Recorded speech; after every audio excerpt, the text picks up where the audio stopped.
এক রাতের মধ্যেই বিশ্বকাপের জার্সি পাল্টে গেল ক্যারিবীয় দেশ হাইতির। ফুটবল জার্সিতে খোদাই করা হাইতির এক গৌরবময় ইতিহাসকে রাজনৈতিক বিবৃতি আখ্যা দিয়ে তা বাতিল করেছে ফুটবলের সর্বোচ্চ নিয়ন্ত্রক সংস্থা ফিফা। ঘটনার নেপথ্যে ছিল হাইতির জার্সি প্রস্তুতকারক প্রতিষ্ঠান সায়েতার একটা ঐতিহাসিক ডিজাইন। দেশটির ফুটবল জার্সির কাপড়ে ফুটিয়ে তোলা হয়েছিল 1803 সালের ঐতিহাসিক ভার্তিয়েরেস যুদ্ধর একটা গ্রাফিক চিত্র, যে লড়াইয়ে ফরাসি বাহিনীকে হারিয়েছিল হাইতির স্বাধীনতাকামী বিপ্লবী জনতা। এই যুদ্ধটি হাইতির মানুষের জন্য কেবল একটা যুদ্ধ জয় ছিল না, এ ছিল দাসত্বের শিকল ভাঙার গল্প। এই বিজয়ের উপরে ভর করেই 1804 সালের 1 জানুয়ারি বিশ্বের বুকে জন্ম নেয় প্রথম স্বাধীন কৃষ্ণাঙ্গ প্রজাতন্ত্র। Cool body spray, long lasting fragrance. হাইতির এবারের বিশ্বকাপের জার্সির সুতোয় জড়ানো ছিল সেই জাতীয় ঐতিহ্যের গল্প।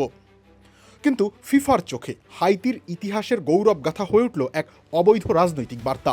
ফিফার করা নির্দেশনার পর সায়েতা সেই নকশা বদলে নতুন এক সাধারণ জার্সি জমা দিতে বাধ্য হয় এবং পরবর্তীতে সেই জার্সির অনুমোদন দেয় ফিফা।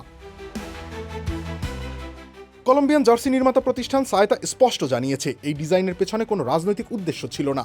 এটি ছিল মূলত হাইতির নিজস্ব সংস্কৃতি, আত্মপরিচয় আর বীরত্বের ইতিহাসকে বিশ্বমঞ্চে সকলের সামনে তুলে ধরার এক শৈল্পিক প্রয়াস। তবে ফিফার নিষেধের সামনে আটকে গেল সেই শিল্প প্রচেষ্টা। নানা কারণে বিতর্কিত হচ্ছে এবারের ফুটবল বিশ্বকাপ।